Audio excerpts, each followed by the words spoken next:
We have had such a great day of interesting conversation about freedom of expression, communication, and identity. I'm really looking forward to continuing our conversations. Just a few notes of interest before we get started. I've handed you all one of these postcards that has the Ukrainian flag on it. On the back, there's information about how to support Ukraine. When we met virtually with some students from Ukraine, one of the things they said was really important to them was that we made sure to tell their stories and get out accurate information about what's going on. So there's some websites here that you can go to. Stand with Ukraine. All of those give details about the experience the Ukrainian students are having. If you go to the QR code, there's links, I believe, to Jagiellonian University's funds that can go to support students and other refugees. So I wanted to share that with you all today. Some other just details for the rest of the day. When we're done with our speaking event, out in the lobby, we'll have some hors d'oeuvres and drinks. If you're still hungry after that, on the back of your program are several different locations that you can walk to have some additional drinks or dinner. You can also scan the QR code, which will take you to additional places as well. We'll meet tomorrow in the Faulkner Gallery where we had lunch.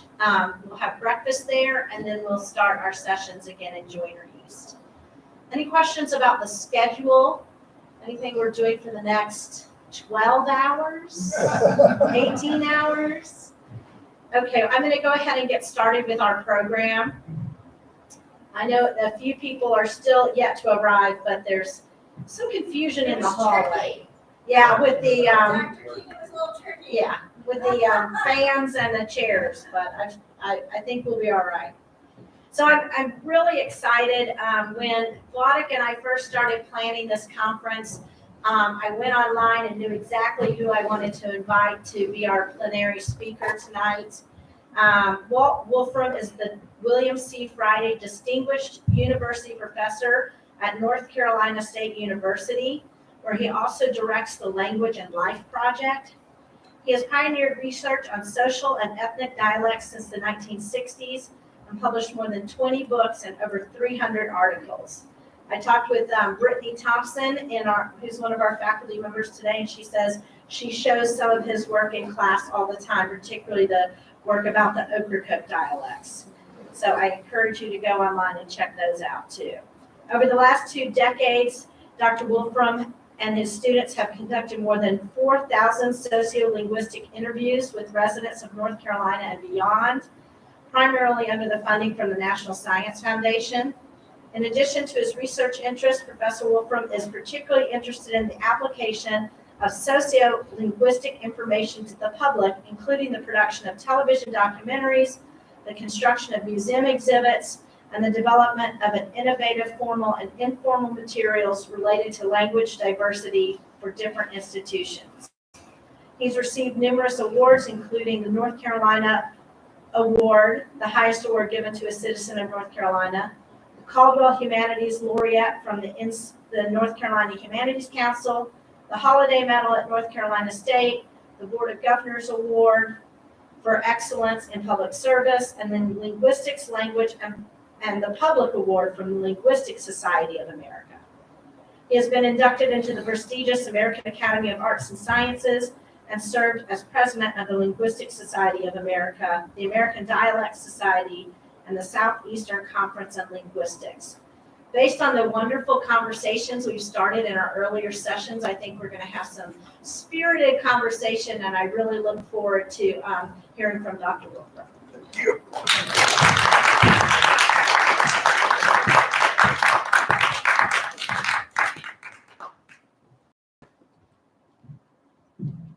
So thanks for having me. It's a real privilege to be here, and I really appreciate it.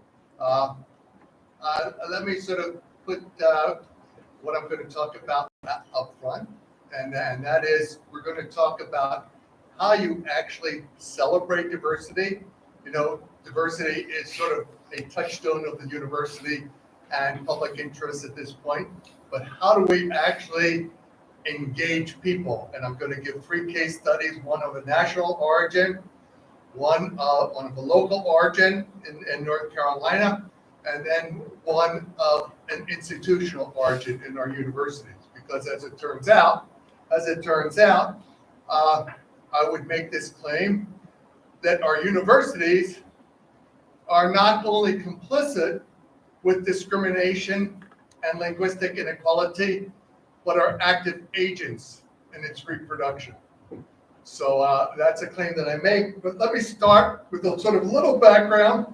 And Jan Bloemelt, who is a Belgian scholar, you may know him or you may not know him, talks about, he recently passed away, and although I never met him personally, I really liked what he referred to as knowledge activism. And the point is, as I read from the red here, is knowledge is a battlefield, and those professionally involved in it must be aware of that. Speaking for myself, a neutral stance towards knowledge is impossible, all right? And which is why we need an activist attitude. He was a language pragmatist. He also did critical discourse theory. But actually, what I like most of all is his dedication to making society a more equitable one. And as he says, I have been a knowledge professional indeed, but understanding what I have done as a professional is easier when one realizes this is the activism which, at least for me, makes it worthwhile being a professional. All right. And let me just say something about that. I'll also send a copy of the PowerPoint so you can have it and distribute it. So you don't need to take pictures of the slides if you don't want to. Okay.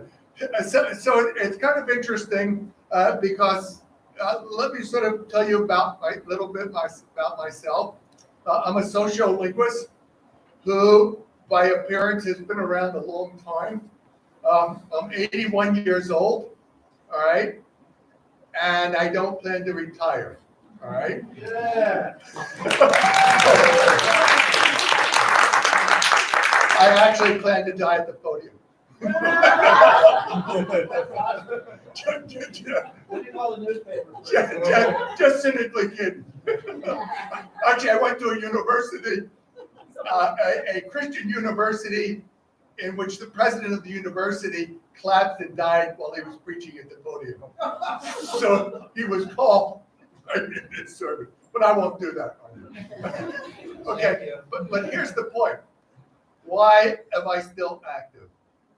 And the reason that I'm active is because there's work to be done in terms of social equality, not because I write fancy research articles that 10 people read, 4 understand, and one of my students likes. That's really at age 1, not a very sort of convincing rationale for continuing as a professional. But what is worthwhile is continuing as a professional whereby we address issues that exist in our society. And at this time, the issue of diversity in society and what language specialists can do about is as critical as any other issue. So I want to start with this. And the fact of the matter is, sometimes we think sort of like, the leaders in theory in our disciplines and so forth, we're out of touch and esoteric sort of linguists who sort of stayed in their room and studied language and so forth. But, one of the people considered to be a pioneer of modern linguistics is Fernandez Saussure. And actually, what he says, so what use is linguistics in the lives of individuals and society? Language is a factor of greater importance than any other. For the study of language to remain solely the business of a handful of specialists would be a quite unacceptable state of affairs. In practice, the study of language is in some degree or other the concern of everyone, because everyone deals with it. You know sort of the issues that are current in American society. What is truth? A president of the Linguistic Society of America gave his presidential address in 1972, Dwight Bullinger, and the title of his linguistic address was Truth is a Linguistic Question. As you can see, sort of from our issues over truth today, it's really a paramount situation. So, and is current here, and here's sort of the point of my motivation. In addition to pursuing its theoretical and descriptive concern, linguistics, like history, sociology, and other academic fields, needs to make applied contributions to the understanding and solution of racial discrimination, criminal injustice, and other social problems. So this was by John Ricker, a recent president who wrote this article in which was published in Language. It was the publication of the year. All right. So going from there, all right, there's another thing. There's a broader ideological challenge with respect to language, which is best expressed by Mark Twain, who said, "It ain't what you don't know that gets you in trouble. It's what you know for sure that just ain't so." So lots of our issues today are in fact about language ideology, and people who speak a language become authorities and articulate these concerns. And so it's something that sort of may or may not be based on truth. All right. And some of the, as I sometimes say, some of the ideological positions existing in our popular society are actually akin to a modern geophysicist maintaining that the planet Earth is flat. They're that misinformed. And so we have a duty. So the linguistic conflict in society is of this sort. So first of all, fundamentals of language structure and use are highly misunderstood and dismissed in popular culture. So the popular view of language is highly prescriptive and dismissive of any of the variation. Another thing is popular language ideologies are in significant conflict with foundational linguistic description and explanation, as I just said. Language is further used as a tool of exclusion and social oppression to reproduce social inequality. In a sense, language is never about language. Language is simply a reflection of attitudes towards people and groups that are expressed in language. And then finally, as language specialists, as social beings, I have an obligation to address linguistic manifestations of inequality. And that's why I will keep on going. Okay, so in that connection, let me say, so how do you do this? What do you do? How do you sort of address these things? And I'm going to give you a couple case studies, as I mentioned, but also as a prelude, sort of here are some of the things that we do. So, for example, we do documentaries, oral histories, and things for the public. So we've actually produced now 14 documentaries for national television. All right.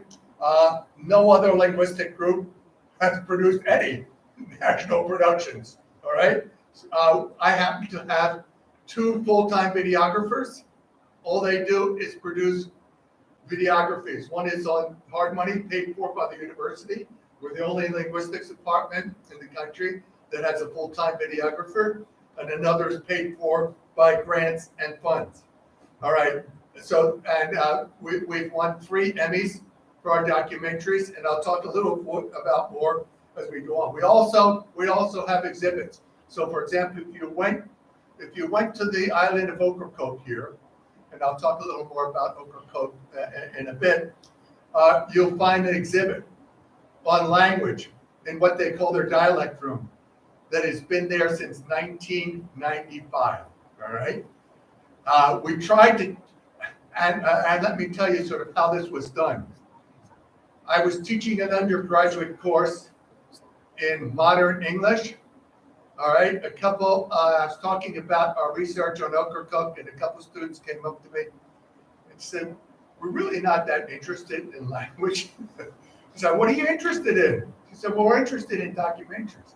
I said, "I'll tell you what, I'll set up an independent study for you.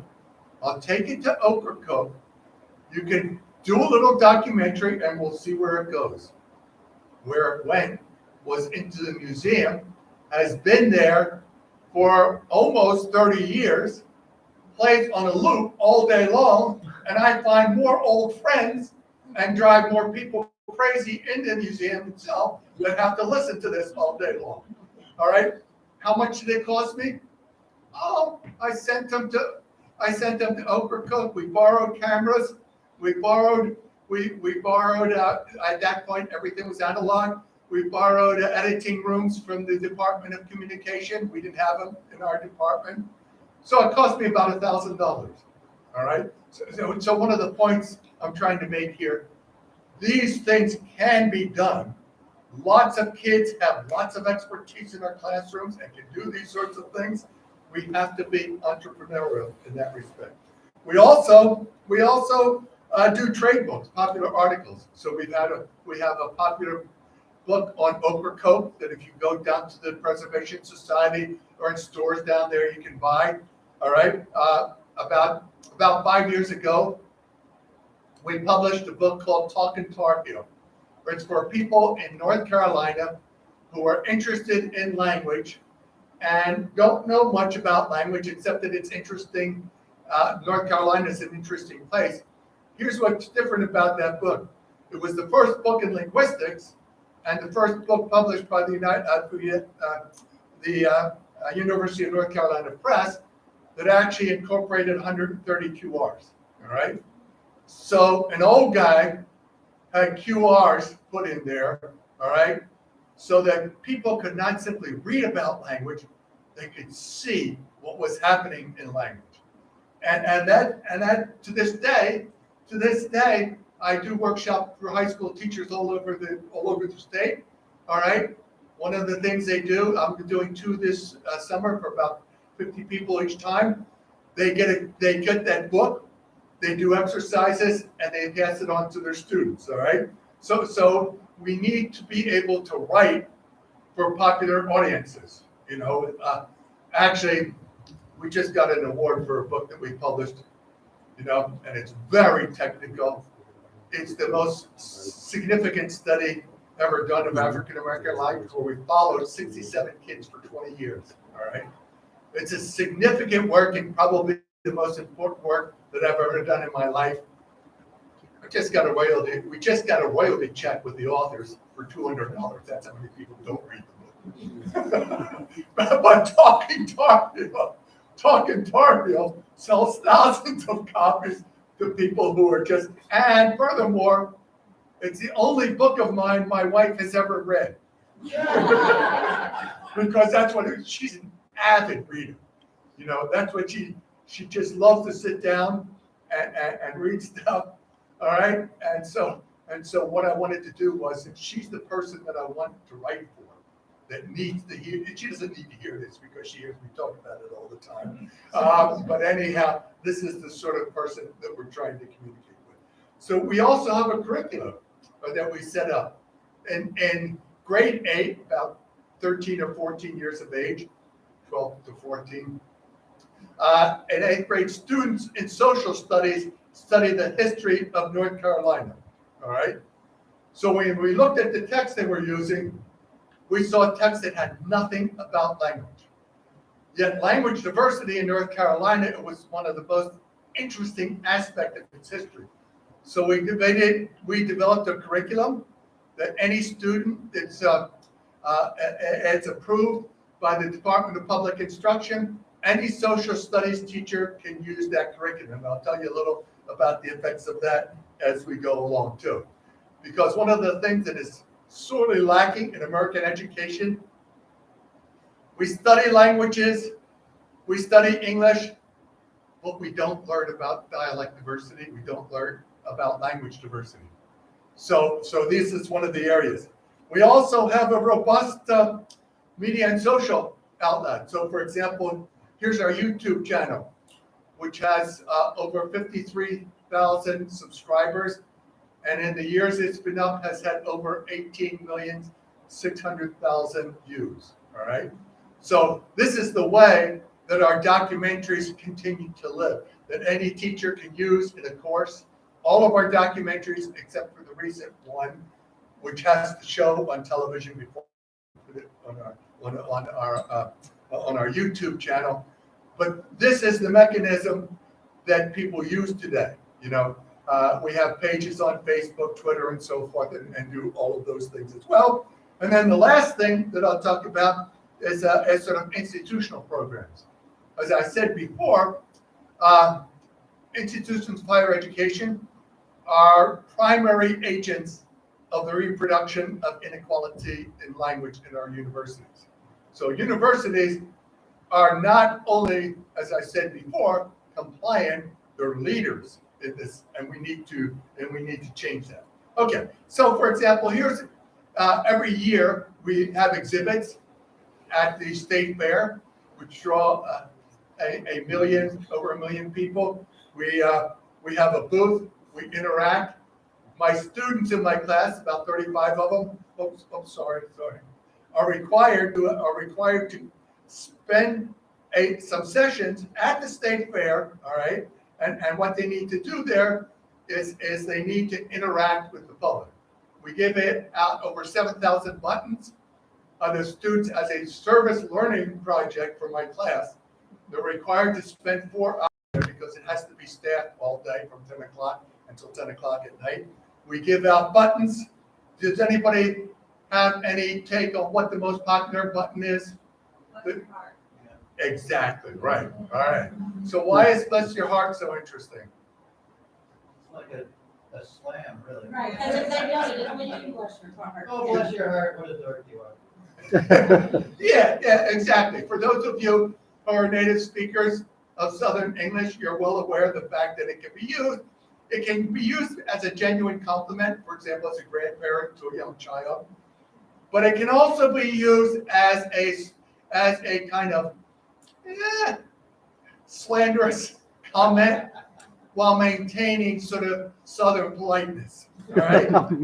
So to show you an example of that, let me just play this here. All right. Now, this happens to be a QR in our book. And I can define what bless your heart means, but which do you think is better? My linguistic definition or this? I chose bless your heart because that's one that we hear a lot where I live. Well, just bless your heart. I'm a preschool teacher, you know, when the grandmas come in and get their kids out, oh, bless your heart for taking care of my baby. It's like, I wish you well. Term of endearment, yeah. Yeah. It basically means you're getting ready to say something negative about somebody, but bless your heart makes it okay. It softens the blow. Yeah. We get talking about how pitiful somebody is, bless their heart, they just are so stupid, or they're just so sad, or whatever, bless their heart. Something bad. My ag teacher used to say that all the time whenever one of the students who were they're just goofing off. And bless that child's heart. He needs to go. So for those of you who are not native English speakers, you now know this sort of term that is uniquely Southern. And as I said, we covered lots of different dialects and areas. Take a trip from what we often say in North Carolina is from Murphy to Manteo, from the northeast corner to the southwest corner of the state.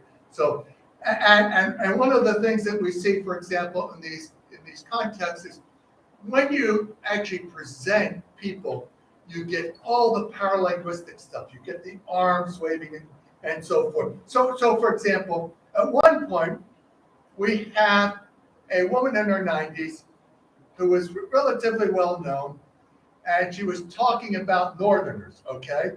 So if you look at the transcript, you'll see we tried to sort of represent the dialect, and the absence of R's and so forth. But then we have a QR, all right? And if you go to the QR, here's what you see. And these northerners come down here and we take them in. And before you know it, it ain't the same.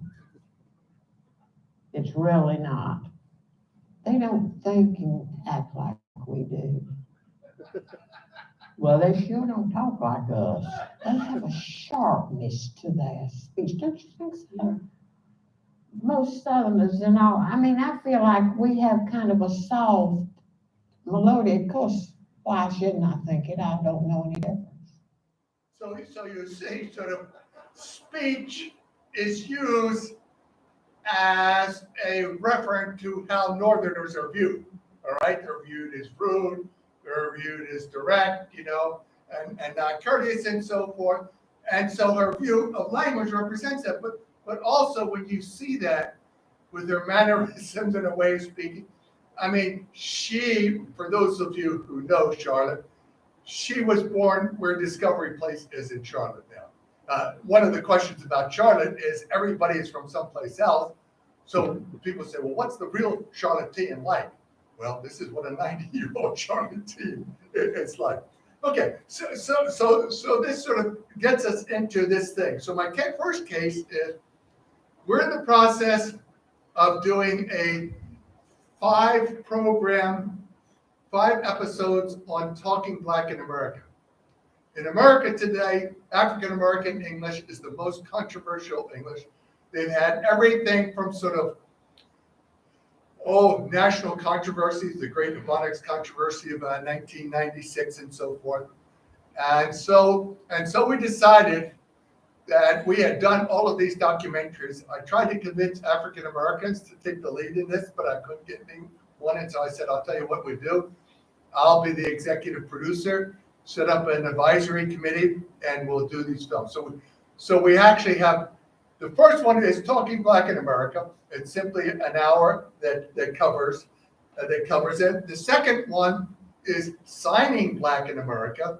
There's a Black sign language that people don't know about. So we produced an episode on that.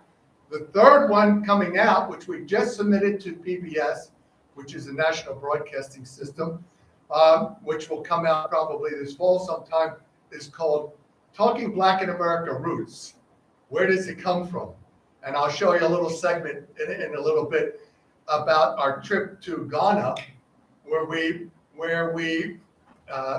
filmed footage from the original slave trade routes, captures, and the so-called slave castles, and then sort of go to the Caribbean islands, all right, and then to Goa and to the United States. And it's an hour film, so obviously I won't show you the whole thing here, but I'll show you. So we've filmed all over the United States and Ghana and Bahamas and so forth, and we've used expert linguists. We have an advisory committee, 7 African Americans and a couple of token whites, where we've used people from the community, where we cover everything from what is it, where does it come from, how is it structured, how is it used, what's its significance, and so forth. One of the things we do is we do not use narrators. The people talking about the language varieties are the narrators. So here's sort of a sample. This is on so what is Talking Black?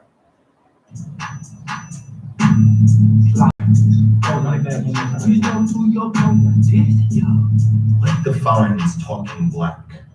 Asking y'all. That's the real question to me, because talking black to me is an insult when you say you're talking black or you're talking white. Because I choose to pronounce my words. I'm not talking black. I'm totally black. I'm black. Yeah. So every word that comes out of my mouth is me talking. Yeah, but so I'm talking black. But you're not talking black because you don't sound black while you're talking. And that's my point. And I'm offended by that. What do you mean I don't sound black? I'm black, so I sound just as black as you do. For me, black language is natural. it's how my people adapted to whatever, having their language stripped away or having to put it together from different parts and pieces of different Creoles, or, it's what we did with what we had. And that is not just sufficient, it's more than enough.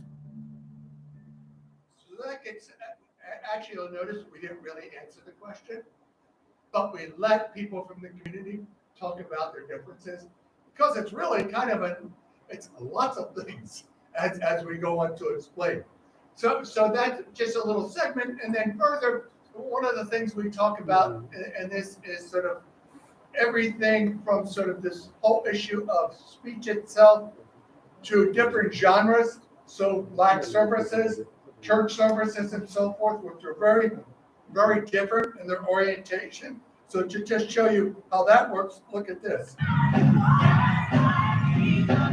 Growing up in church, there would be all this improvisation they would do. The spirit is taking over and all sorts of stuff is going on. I mean, they're just like kicking out these lyrics and talking about their lives, like on the fly, on the spot. And that just, like that is really when I became aware of hip hop culture and freestyle as a part of it.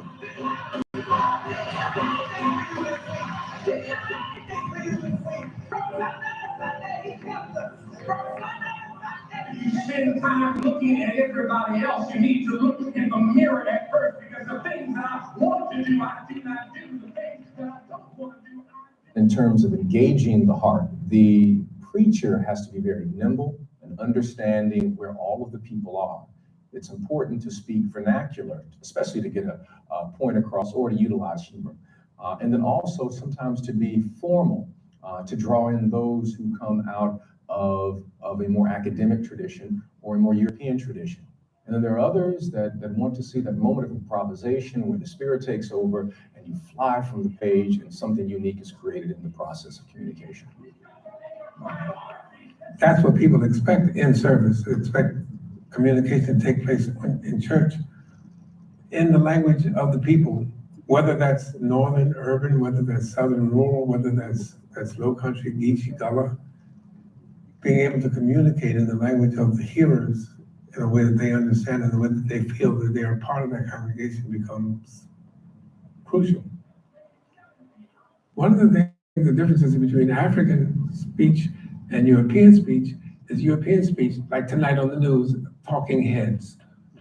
That's it from Channel 5. What do you say, Sue? What do you say, Bob? Right? When Black people talk, they get involved with the body. The body is a part of the speech event. Homiletics, when I was back in school, said, no, you don't do that. That distracts from the message. She's right here, right now. Right before us. And then we as adults get out of the way sometimes. It's a give and take, it's a dialogue that goes on. Call and response. The preacher says something, the congregation says something back. That's very different from European worship. They don't say anything back. In fact, they're taught not to say anything. That's disruptive. You're disrupting service. Missionaries taught us that. You don't disrupt service. Be quiet and let the minister finish.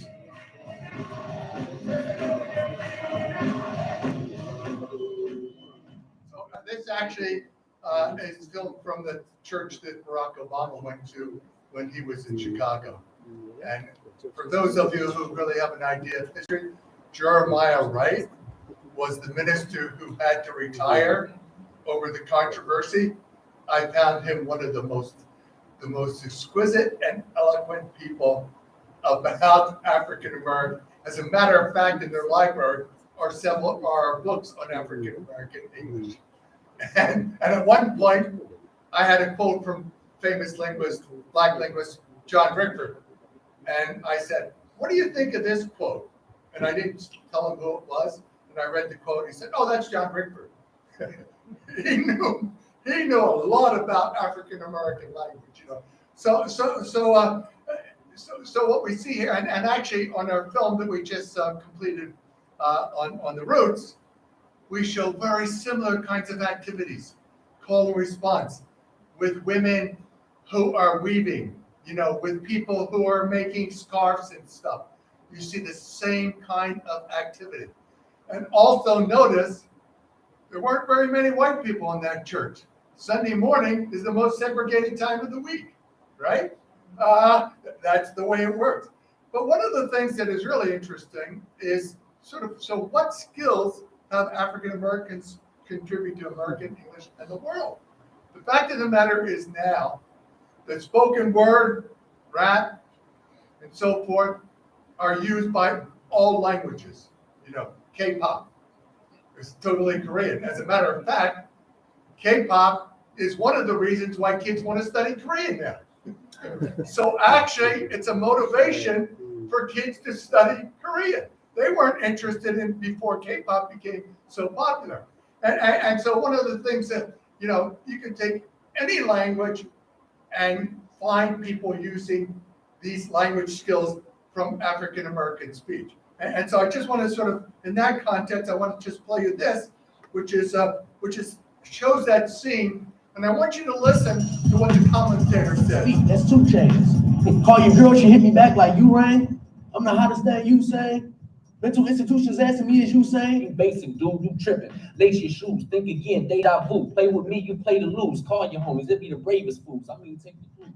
An individual's ability to speak spontaneously, authoritatively, in the vernacular is not only highly prized, but is literally used in verbal combat. When you finish round 1, boy, you cast a stone. Look at the crowd, they eyes glued like they got lashes on and the draft is on. I'm with some mean boys, run up deep in the Jaheim voice, while you at the crib with your son watching Nickelodeon Teen Choice.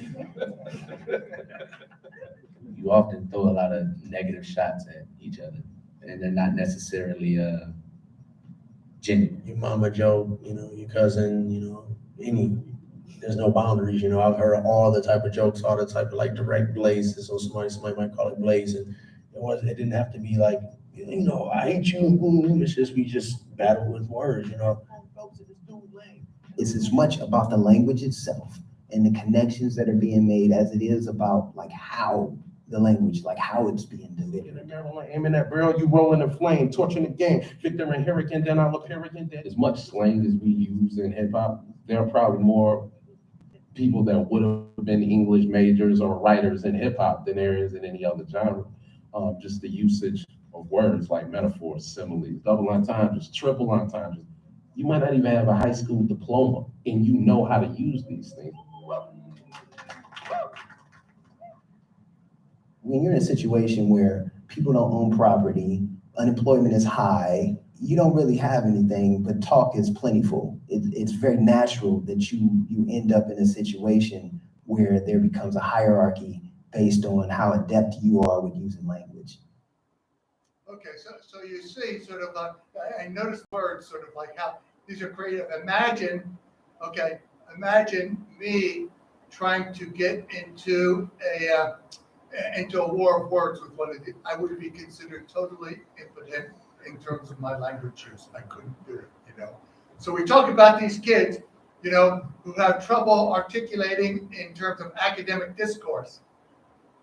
They are totally verbal and articulate. Just because they can't do academic kinds of exercises doesn't mean much at all other than the school system. So I'm going to take you sort of to show you the first segment. I haven't done this. This is the first segment of Talking Black in America, which is about the diaspora and the roots of African American language that we just filmed this summer and was just submitted.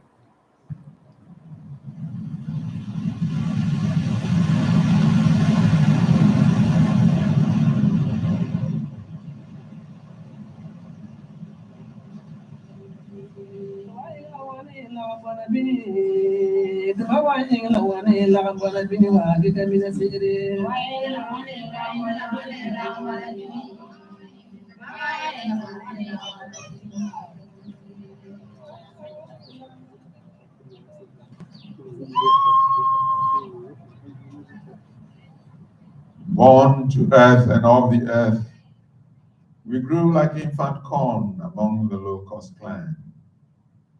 We gathered our dawn in armfuls of dust, we blew brainstorms in the night of our birth. Termites came and ate away our voice. Ate away our rainbow's gown of flames, soiled memories with wild banquets of blood. There once were gods who came at dawn and took away our voice. Living here, the howls of storms, the screams of devotees, and the rancid breaths of priests. But those who took away our voice, they are now surprised they couldn't take away our song.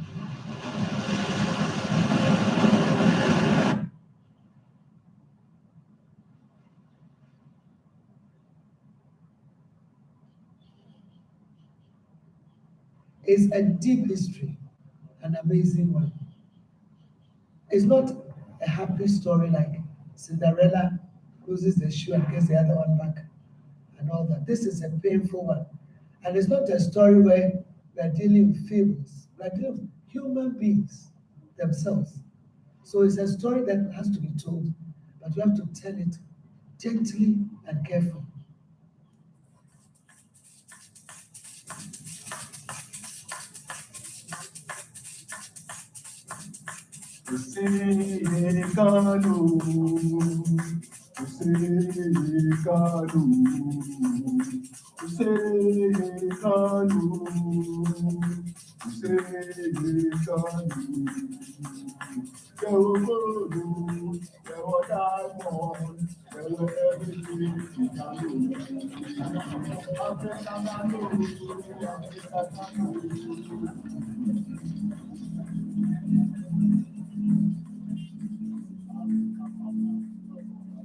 We are a very multilingual society. We don't know the numbers, so we've been floating a number of numbers of languages spoken in Ghana. So the recent one I have heard is 84 languages. We have dominant languages playing out depending on the locality. So when English arrived, it took over.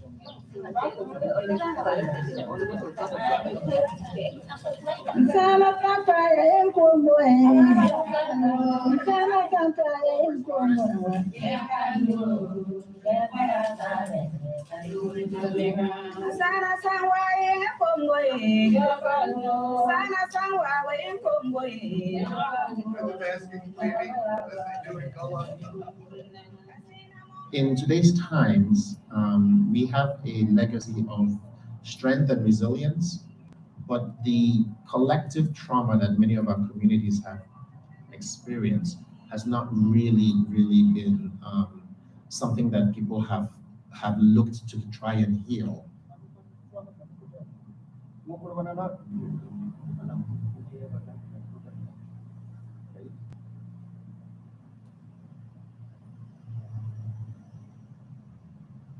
You are all welcome to the slave camp. My name is Aaron Azuma, the senior-most side guide of the Picoro slave camp. This slave camp was established around 1704. The first slave raider, he did a search. He surveyed the whole Narnia. Then he discovered this place. There's a reason why Picoro, as beautiful as it is, locals don't go in there. Because they're just traumatized many generations later. So I think when we look at our history as people who are Black people in the world today, there is a lot that we have to contend with. These holes were carved out, as I said, using hard stones. It wasn't a day's work. One of the things that hits me hard though is that the slaves ate on the stones, and eventually grinded into like a plate.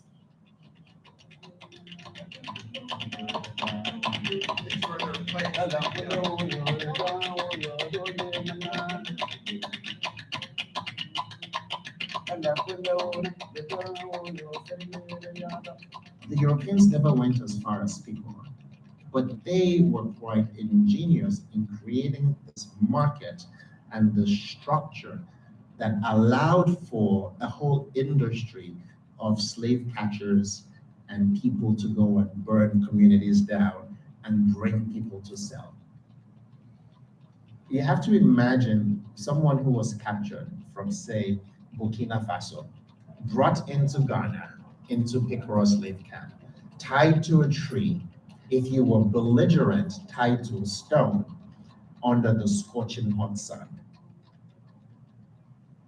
So you're marched down to Salaga slave market, you are put on a bit of a stage, you're whipped, and some people then say, yeah, that one looks good. And then your journey continues until you get to Asim Manso, and you're finally allowed, after God knows how many weeks, to take a bath.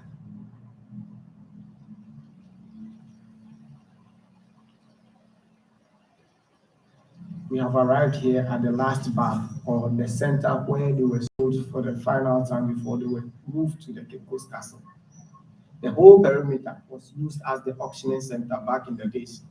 And behind me, we have the last bath.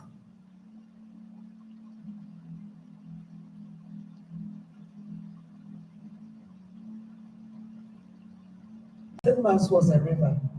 The main emphasis is that it was the last point for the slaves who were coming from the interior, from Asante, further on, And when they came to St. Mass, they had their bath, last bath as it were.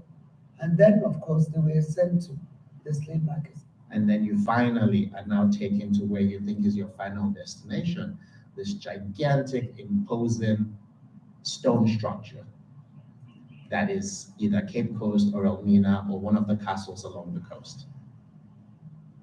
The British came here and, the first thing was, it's not just the British, but all the Europeans, was that they were coming to save souls.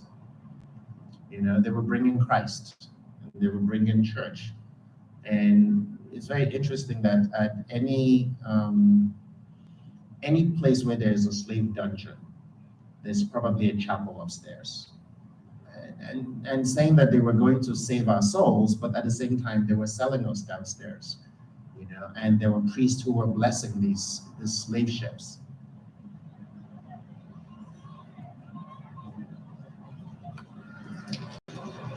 At the peak of it, the whole structure could talk of a minimum of 1,000 at a time. 600 men on the side, 400 women right here.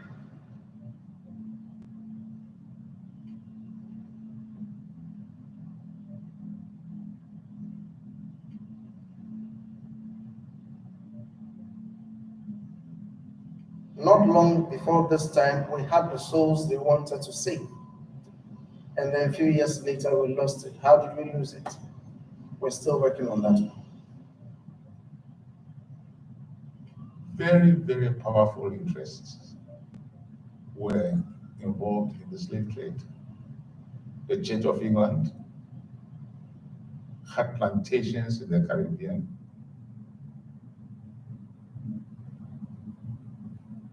Where communion wine was made, run by slaves. British royal family and other major European royals were involved. Not to mention in America, the leaders of your revolution.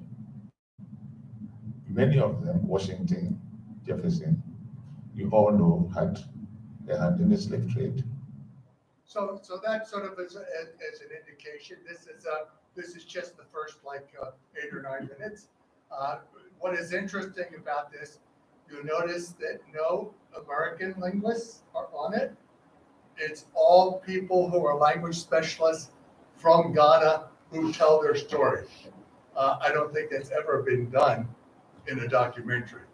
And that's one of the things. Now, so one of the issues we're trying to do here is we're trying to get people to understand the complex history of African American language, what it's given to America, what it's given to the world's languages, and to celebrate it, not to condemn it. Actually, Talking Black in America is now used in over 250 courses throughout the United States.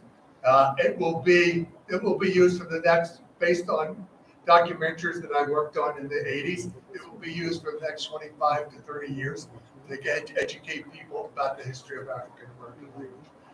And there are 5. We'd love to have a series. You know how the platforms now have, oh, here's a series, watch this whole series. We'd love for someone to binge watch the 5 different series that we have, but it doesn't, we've not had success with some of the Netflix and some of the major channels because they aren't even taking sort of applications now.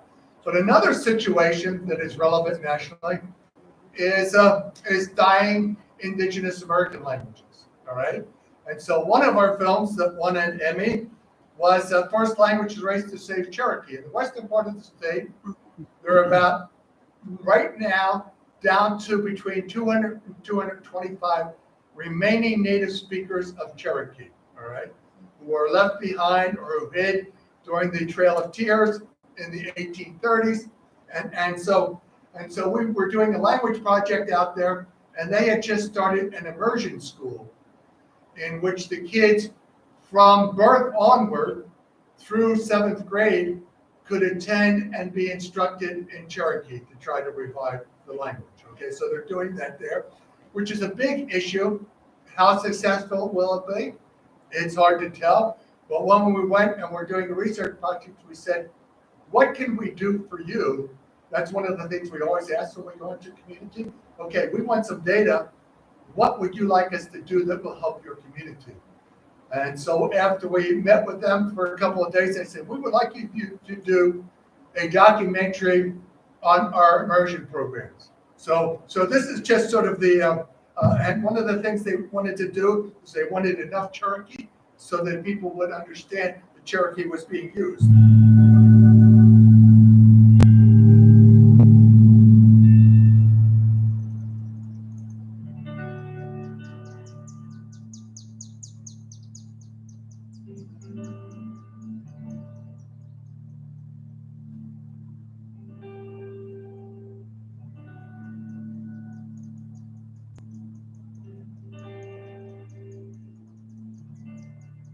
Yani won't ni skønne squeeze der yan and you ya am ya the guys you ni how you ni won't ni the car ni ya share so why ya no da ska ni ya te ka ni so go okay watch ka mo ni ska hai asa no ki lu wa kai wash cái warning is tạo là nói cái kỳ lý có ý wash warning is là nói tới là cách tạo này họ thì cái lý có ai nó có dạy cái kỳ nó chỉ là cái gì là nói đâu câu nào là active nửa quay họ nó bị cắt được con tối cái sự nó dạy nữa tí rồi cả dòng bị stick bị cắt được con.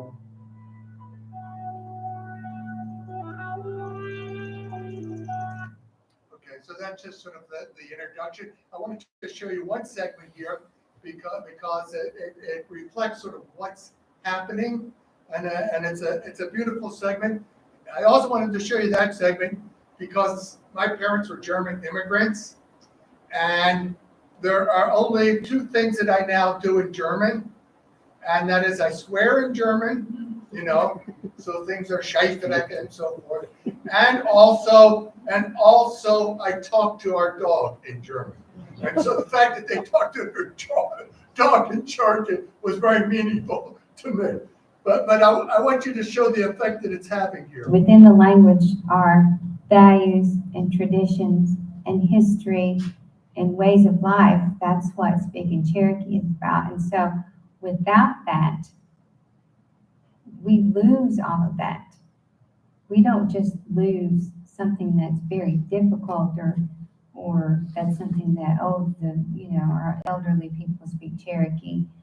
We lose who really the heart and soul of who we are as Cherokee people.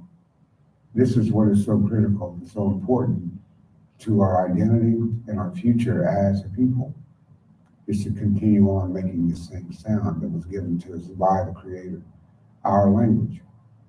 It's a sound that hasn't been heard here for 60 years, the sound of children speaking our language.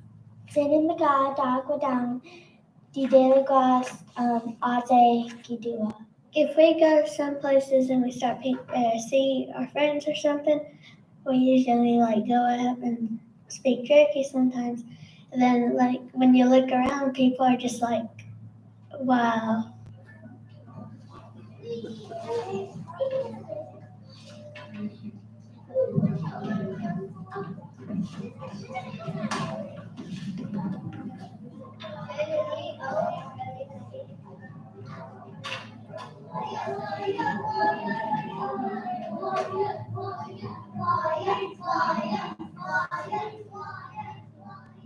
My son, we actually ran into his uncle at Family Dollar, just the store, and him and his wife was talking in the language.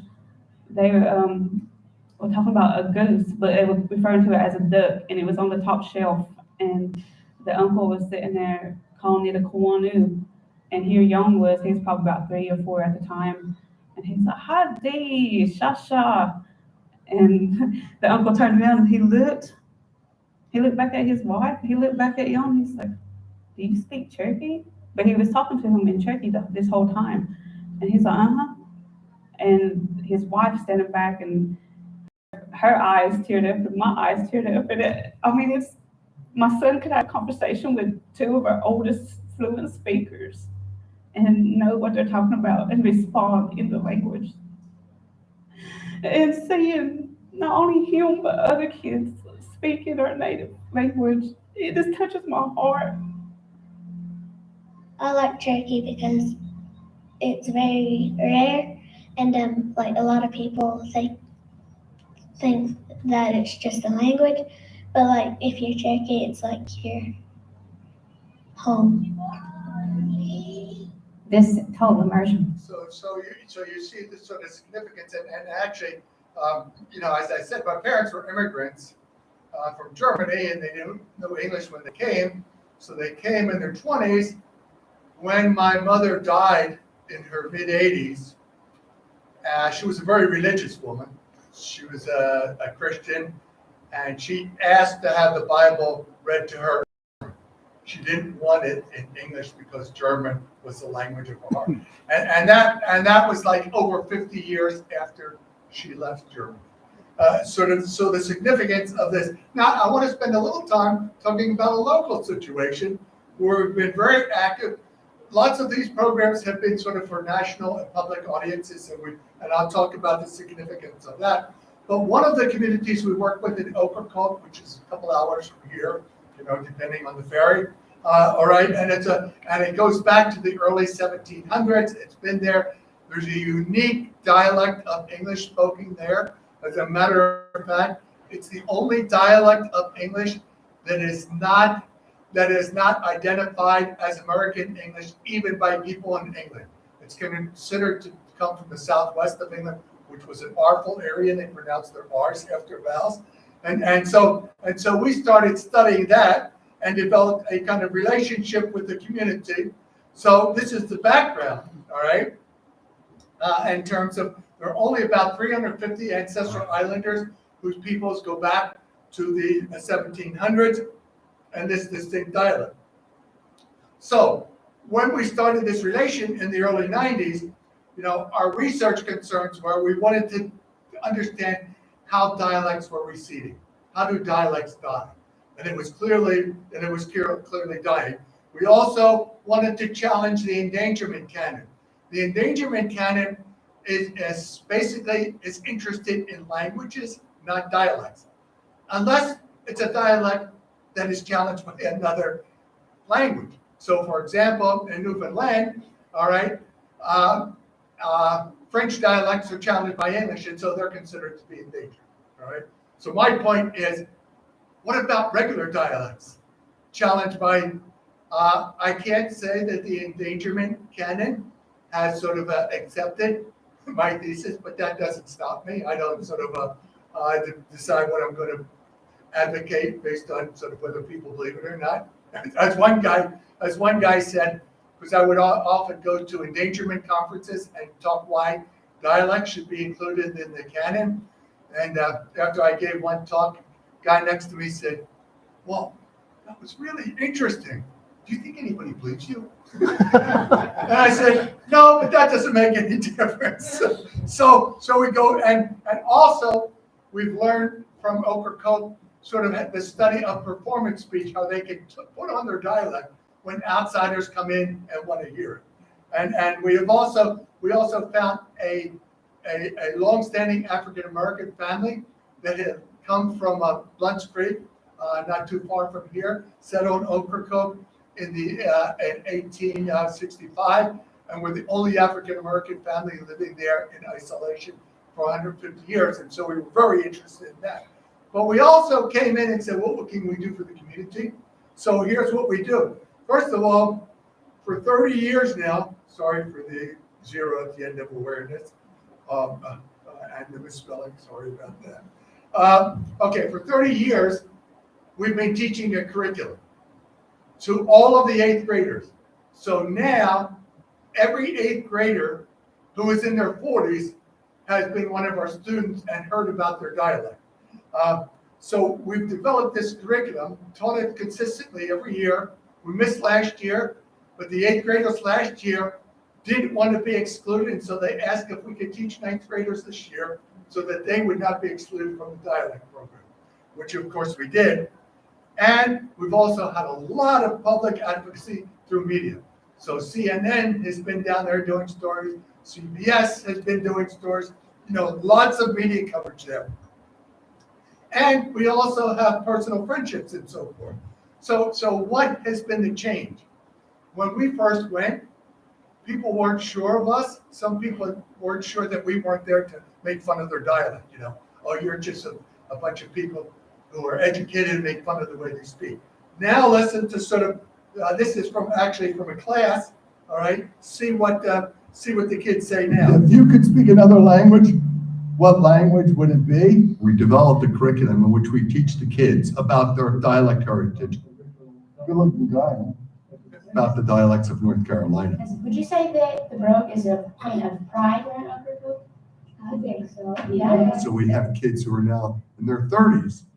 And for 24 years, every kid in the school has gotten educated about their local dialect. So it's the same group of people. Some came to Ocracoke and some went to the Appalachian Mountains. And they have changed a lot over time to be so different. So why do you think that might be?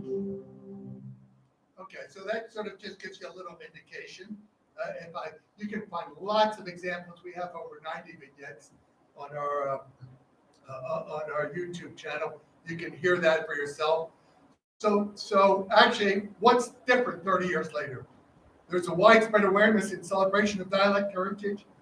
The communities embrace it as part of as a cultural artifact. This is who we are. This is how we speak. And it helped us launch the first statewide public school, middle school program on language and awareness in the country. So these are all the things. We got lots of exposure from NPR, BBC, PBS, CBS, and so forth with stories. And actually, I love this little quote. This is made by the school. They welcome us. And she said on Facebook just last year, 2016, sorry. You have given this island a gift, one that our children can forever watch and listen to. Long after the Brogue is gone, they will be able to hear the way things were. Always know that. That's the classroom teacher who says it. We have oral history. We have all 130 some tapes that we did there. They're all archived. When someone dies, sometimes someone will say, could I see that for my parents? And so we do that. Okay, so the last thing I want to talk about, you're good for time, aren't you? I mean, you don't have a social life, you don't mind sitting here. They told me I had it from 4:30 to 7. No, I am not going to keep you that long, but I will keep you maybe up to 6. So we'll see. Okay, so here's the last part.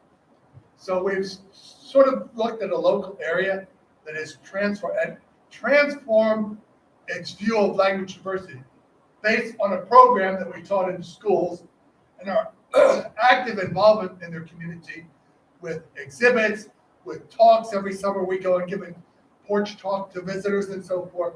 And I am convinced that if every school in the country taught its middle school kids about the celebration of dialect diversity, about the rules that govern these intricate dialects, about its dimension of sort of cultural celebration, that we could change the ideology of language diversity.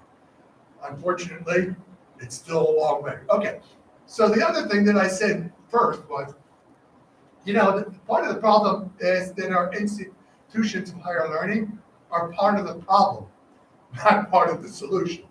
And we need to change that. So the fact of the matter, academics are gatekeepers, guardians, and authorities in the use of language. We provide models for students and normative uses of academic English. I remember when I was in school, I came from inner city Philadelphia, and I went to school in Illinois. And I brought my dialect with me, which was working class Philadelphia. All right? 50 years later, when we had a celebration of the undefeated football team, which was the last undefeated football team in their school history, the team came back. And we got into groups, and one of the questions that we were asked is, what do you remember about this person? And guess what they remembered about me? I talked funny. 50 years later, that's what they remembered about me. That I talked funny, I was funny, and that I was good at languages because I would tutor some of the students in Greek. But it's interesting that this is a remembrance they would have of me. So when I got there, I was very conscious. None of my older 5 brothers and sisters ever graduated from college. And I was very sensitive. And so I found a teacher in sociology who I admired greatly, all right? So I said, I'm going to model his speech, all right? So I modeled his speech. I went home for Christmas. My girlfriend, who's now been my wife for the last 59 years, all right? And one of the first things she says, how do you talk like that? He was Southern. I didn't know he was Southern. I just knew he was cool, and I liked him. And I would model his speech after. I would model my speech after his, and I ended up using Southern pronunciations. But the point is that we are gatekeepers. And here's the truth about language on campus. We're very oriented towards diversity, okay? But this card is still very true. I don't judge people based on race, creed, color, or gender. I judge people based on spelling, grammar, punctuation, and sentence structure, right? And the fact of the matter is, as Libby Green says, discrimination based on language variation is so commonly accepted, so widely perceived as appropriate, that it must be seen as the last backdoor to discrimination, right? And actually, to sort of further this, the collision of academic prejudice and accent is particularly ironic. Academics tend to be center-left nearly everywhere and talk endlessly about class and multiculturalism, and yet accent and dialect are still barely on many people's minds as deserving respect. So in order to prove this, we had a couple of dissertations that students wrote. In one, she interviewed kids from Appalachia, all right, to see sort of, because language, for the most part, people grow up in communities, they assume their language is the norm, and then they go to college, where it may not be the norm, which was, in my case, everyone was from the Midwest, but me, and so they picked on me. but kids in North Carolina from Appalachia speak different. So she studied that, and these are the sorts of things that they said.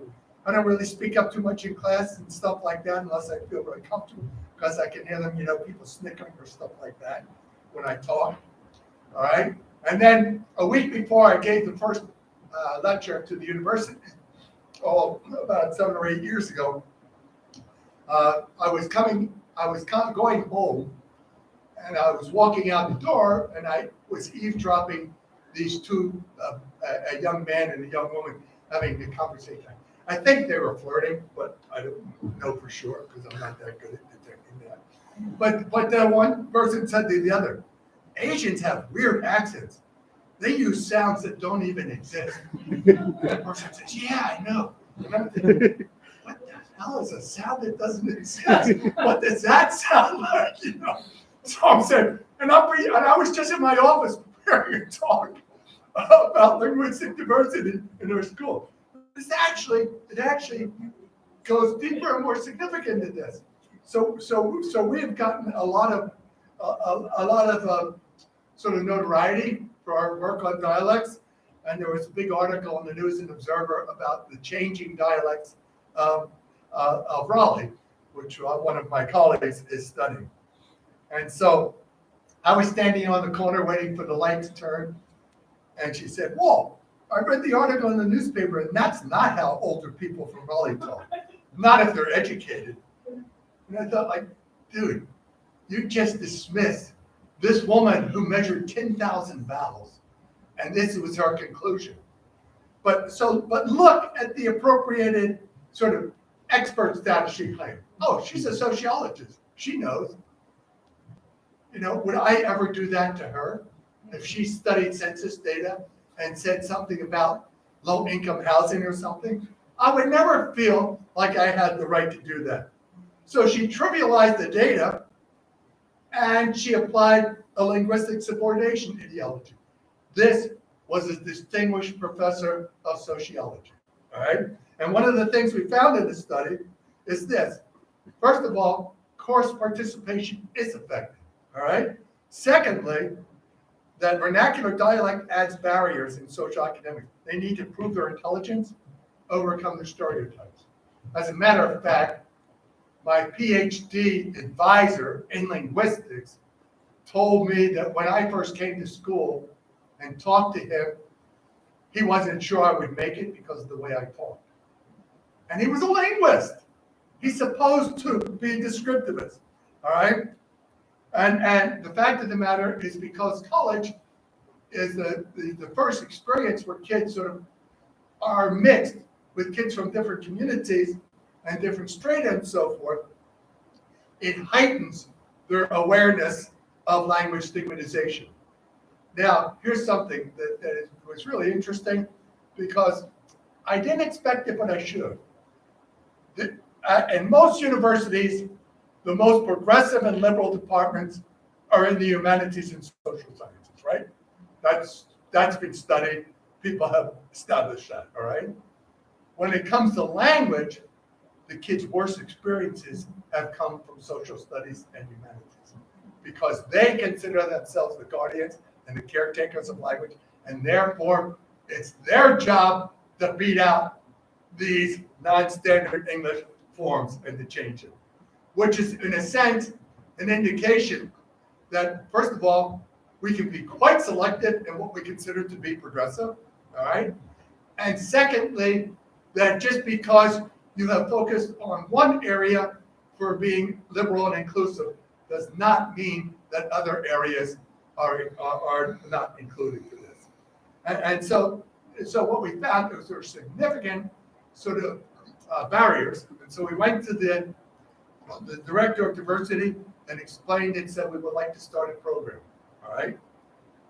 And then we did another study, okay? So initiated a sort of a creative program. I'll tell you about that a little in a second, and so I will finish by 6, all right? So in this study, we decided we would study the faculty, all right? And so I sent out a random third of the faculty. If you're a tenure track faculty, we would like to interview you about your about your language experiences when you were coming up, you know, and so first of all right, we have a professor commenting on an African American student in his class. And notice what he says, and yet he's throwing out big words and big concepts, and I'm like, how can you look and talk like that? Because you're really making it hard on me. All right? So then the conversation goes on, and he talks about a young woman who's from the Midwest. And he says, oh, yes. So I think, yes, and if I had that Midwestern voice, that I would use it. I think I definitely would, because notice when someone has one. And then he goes on and says, after she gave her seminar, I said, you know, you sound like a radio announcer. You could go into radio. I said, you've got that nice Midwestern. I said, perfect. It's beautiful, you know, use it. I mean, almost they should be reporting for sexual harassment. Nice understanding like that. That would be my response as a student. But notice the same professor, how he reacts to the black voice and the Midwestern voice. And in some cases, those who speak Southern consider it to be a matter of solidarity, because North Carolina State University has lots of kids who speak Southern. And so this one professor said, I think it had, you know, she's one of us. It really rings that I have this Southern accent and I hear myself on video talking. And so it creates their solidarity. But I taught at a historically black university for over 20 years. You know what their connotations of Southern speech were? Racism. All right, when they hear Southern speech, this is in Washington, D.C., they hear racism towards them. So her voice was bringing solidarity to the whites and racist connotations to the blacks. So there are these sort of classroom connotations. The comfortably white classroom or normative standard, unmarked English, regional white language solidarity, marginalized black speech. The uncomfortable black classroom where non-normative black speech is used, and people who talk like that are exceptionalized black instructors and students. And there's a kind of linguistic subordination ideology. Now, one of my students did a dissertation in sociology on gender in the classroom. And of course, one of the things you all know intuitively, she found was like males have much more language classroom flexibility from the way, and actually one of the things we would ask instructors was, now when you were a graduate student about to go into profession, did anyone talk to you about how you should talk and how you should dress and so forth? And there was this decided discrepancy between women being mentored in that regard and men, right? Men had considerably more creativity. Women were told how to dress, how to speak. You know, there was male language is normative, all right? And sort of, so one of the things that takes place is women are often sanctioned for kinds of speech that are considered to be feminine. So vocal fry, uptalk, and things like that. People talk about advisors explicitly saying, don't use those kinds of speech, all right? And so at the same time, when they don't talk like women, they're sanctioned for violating gender norm expectation. So why don't you talk like a woman? So in a sense, you're damned if you do and damned if you don't. And so there are multiple identities sort of have are intersect to produce unique both privilege and oppression. So this was a finding. Now, the point here is that language variation is a critical symbolic manifestation of diversity. It's ironically excluded or erased from institutional diversity programs. How many programs and universities have a statement of their diversity office? And how many include language? Virtually none. They all have the caddy, but they all leave out, dismiss language. And that's why I make a strong thing. Now, the first thing is language intersects with other dimensions of diversity. So, for example, sort of it intersects with gender, you know. So most important gender issues on campus have strong ties to language. There's sexist language in writing, there's gender pronominal reference, social content. So how can you study gender without including language, you know, in addition to itself. So one of the things over the last years, we have even branded our mascot, the wolf pack, and sort of made that into sort of a brand for language diversity. So we developed a diversity video that can be used in faculty and student orientations. We now have a couple of them. And I'll just sort of show you one of the things. For example, one of my proudest moments a few years ago when I walked into freshman orientation in an auditorium with our 4,000 or 5,000 kids, and they were watching this video.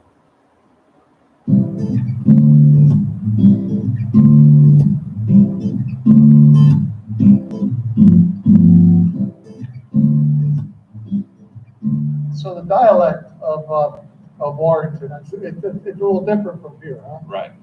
Just like my friends, they don't know what a pack of nabs is. They call it a pack of peanut butter crackers. We call it a pack of nabs. Well, most of my life, I ended up coming back and forth to Raleigh, so I'm pretty adjusted to the accent. But a lot of people tell me I have a country accent. Do you think you do? Yes, but it's not indicative of Franklin's accent. I just have a different. My mom doesn't sound anything like me. It's just the way I talk, I guess. When I got here or when I go somewhere else, people can tell that I'm from an urban area because I talk different, I guess, differently. It definitely is a different dialect because I guess there's a certain slang to our words that how we talk in Durham. So. Oh, we took Chapel Hill off. I was actually born in Charleston, South Carolina, and then I went to England when I was 5. So how do people react to your speech?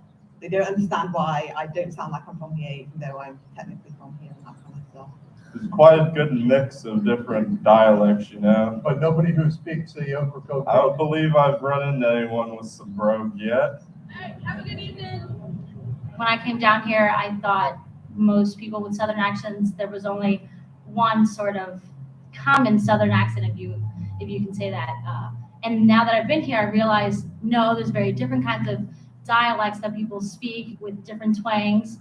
Some of them more pronounced than others. Kentucky is technically the South, and I have what some people would say is a Southern accent. I sometimes say that the mountains are on my tongue. And, I think that if you embrace dialects, you're embracing people in different cultures. I feel very strongly that language is a critical part of how we acquire and learn culture. And so to the extent that North Carolina State is an institution that serves all of North Carolina, and in that very broad sense, the language and the dialects and what you hear on campus is part of the vibrant sort of environment that makes this truly a university. I think that supporting language diversity is one of the strong points about NC State. They always say, I love your accent, and then we'll go from this, so where's this accent from, and things like that. Then I'll talk about Cameroon. I have all 10 colleges represented in my world population and through prospects course in many, many countries. So we use the linguistic diversity in my classroom to build trust and confidence and respect, and it makes all the difference in the world by the end of the semester. 我来自北京，我在北卡罗来纳州立大学学习社会语言学。Mi nombre es Daniel Marcelo Farfán Estremadoiro. Soy de La Paz, Bolivia. Fast, especially my advisor, I had problems getting almost half of what he was saying, but right now I'm good at it, and you can hear I'm also getting some of the accent. Your dialect sort of depends on where you grew up at, and that kind of defines you as a person. But I don't necessarily think it'll define your goals or how you act or what you do. There are students here that, sound like a stereotypical Southern person, but they still attend the top university. And I guess they're still excelling. So Yeah. definitely, I guess it breaks the stereotype or says that even if we are country or we're a farming school, we're the top. We are intelligent, so we're proud of that.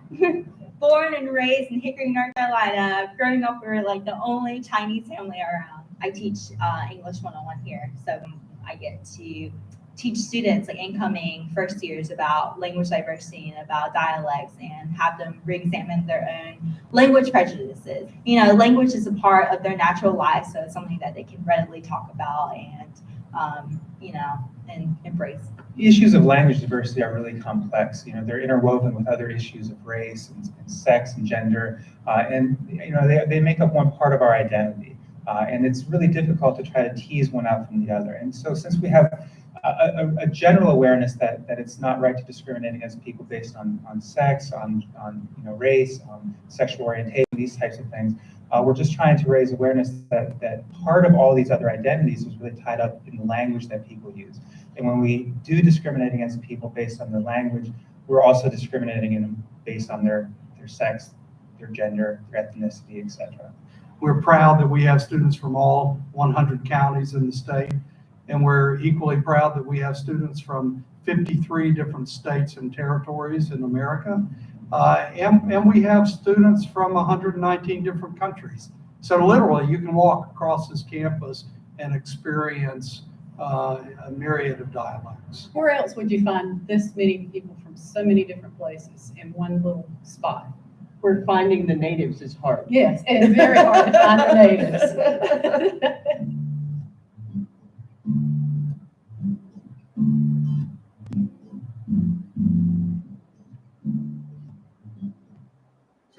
So this is something that we did for the student body, and we show it to various groups and so forth as a basis for discussion.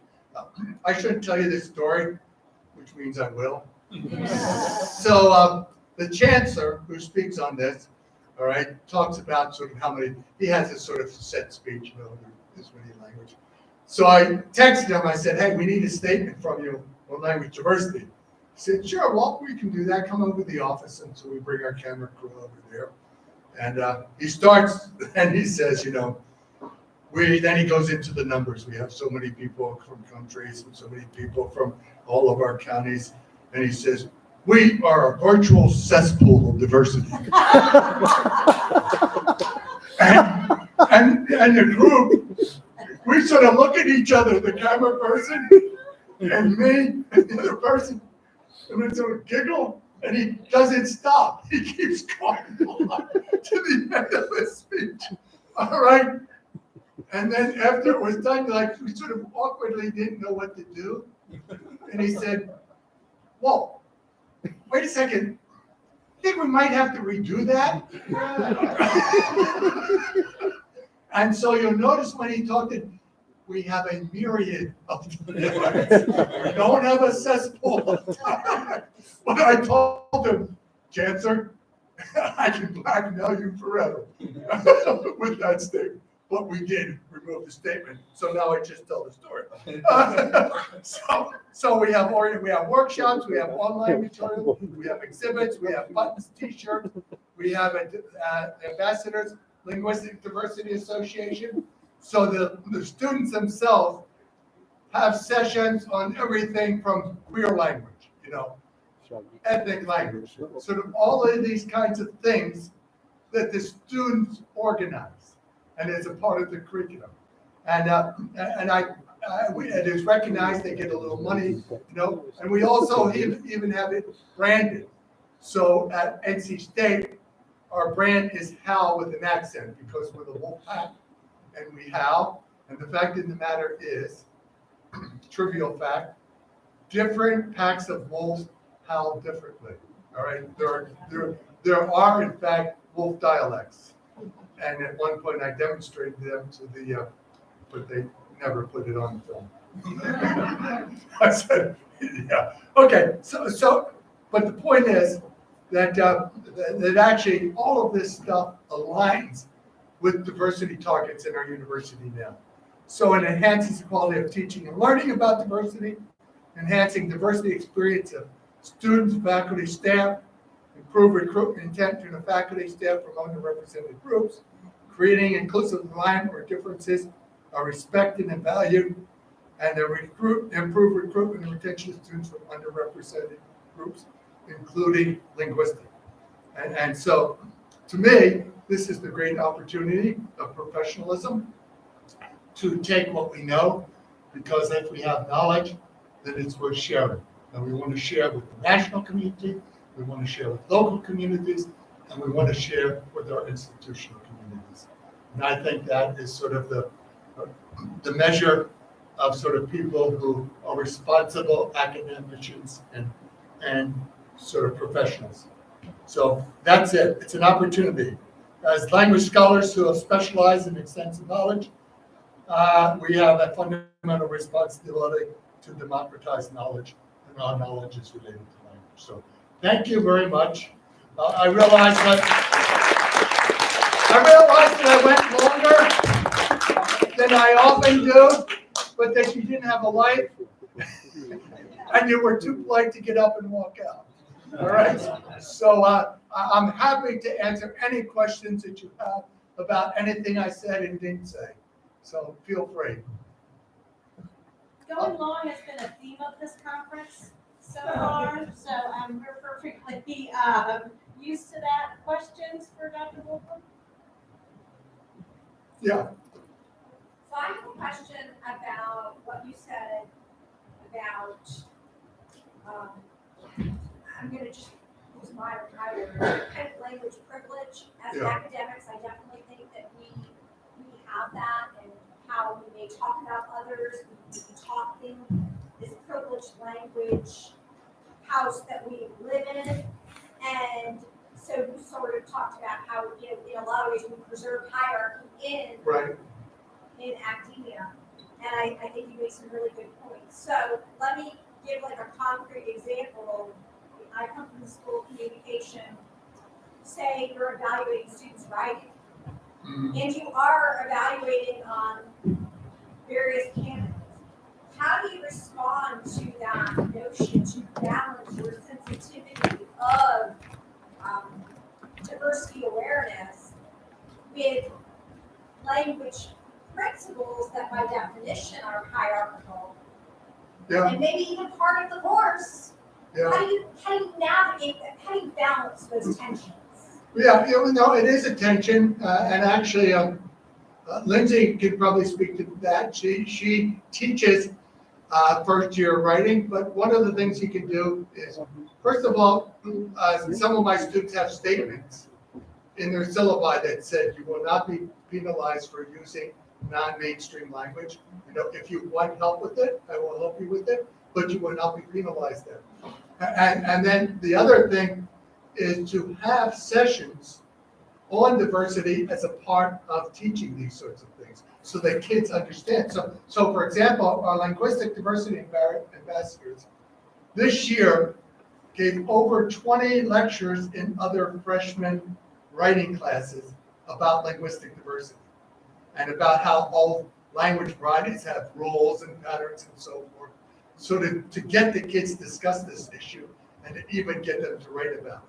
So it's not like, it's not like, so that they understand that there's value in other ways of speaking. That's one of the joys of sort of showing rappers who are incredibly articulate and creative in the use of language, to show that, there's not only one way you can be creative with language. There are lots of ways.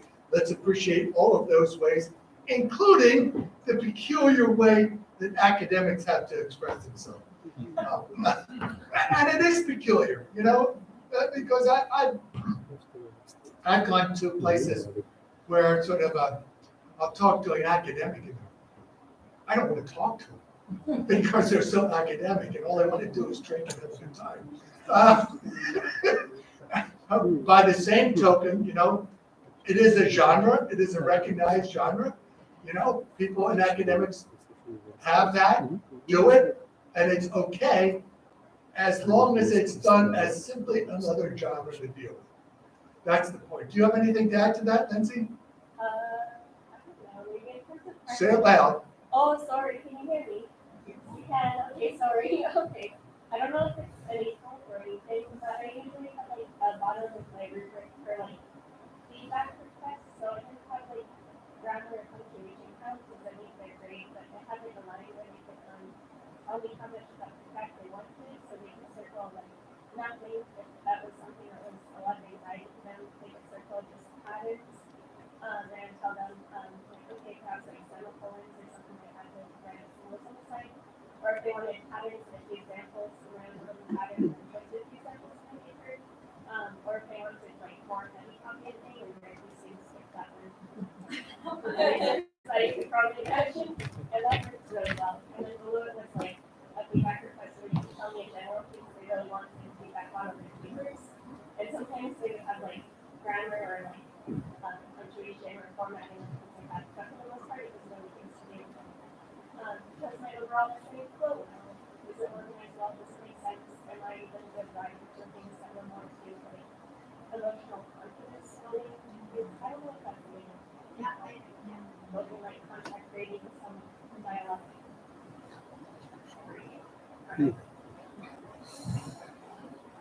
I felt like Any other questions? Good. Yeah, okay. So I have to say that everything you have talked to us is amazing and inspiring, and I appreciate all sorts of data, including eavesdropped conversation. Actually, that is my data from that one. But my question is, I'm actually doing this project where I interview refugees from Myanmar, specifically female refugees from Myanmar, and I have been recording our conversations, but not the video recording. I just thought that it's amazing that you have this correction of recording. What are the ways that you have managed this, like privacy and, getting consent from those people who are on your form? Because I think it's amazing that your book includes the QR code and the link to the YouTube. Yeah. I don't know how you navigate that. Because I wonder if some people would say just no. At first they did, but at this point, a few people say no, because also one of the things that we're doing. So for example, we have a project in the county here, Chatham County, that they have a historical association. We're studying their speech at the same time we're creating an oral history for them. So next year, I will have a dedicated, one of my students who's graduating now, will be working solely on that to get this oral history on a website, all right? And so we have about 70 interviews, and part of our project is back to the community with this oral history. We have people from 100 to 18 in the project. And so because we're doing something for them, we say we're also studying this and doing analysis of how language is changing. And so at the end of the year, we will have a short book about the language of the area, a website, oral history. They also have a physical place for their historical society. It will be there, but it will mostly be on the website. So there are neat formats for doing oral histories. You can topicalize them, and you can put where people are from and their age and so forth. And most people buy into that because a lot of these communities that are changing rapidly are interested in preserving their oral history. And then the third thing that we'll do is a short documentary about language in that community. And so our deal with them is if you will talk to us and provide us data, we will give you these things. So we go in and we always ask them for the data that we want, what can we do for you? So for example, the town of Princeville, which is, I don't know, an hour from here or so, all right? We were doing a linguistics project. We went into the community and said, what can we do for you? So we'll tell you what we can do. You can do a documentary on the history of our community, because that's really important, and that's something we want to say. And so that's what we did, and we had and they still sell it in their museum now when it's not flooded out, because half the time things are flooded out. But and so we do okay, we'll give you this if we can use the data. So we asked them specifically, and as I said to Charlie, said, we want you to do a video because we have people coming here, like BBC, they come for a day, they do a 3-minute documentary for TV, and that's the end of it. We want something that tells our story from us. And so that's how we work with them.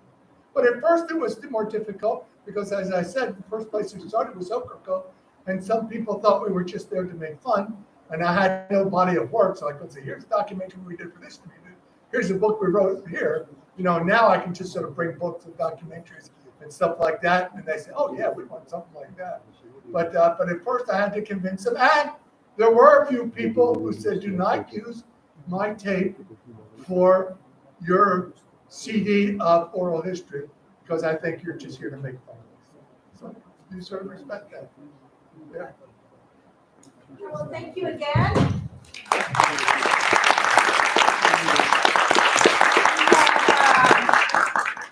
Snacks and beverages in the lobby, if you want to come and talk some more about all of these interesting topics, and I'm looking forward to it. Thanks for your time. I'm sorry I kept you. Thank you. So you really don't have a life. It fits so well with everything that you do. Well,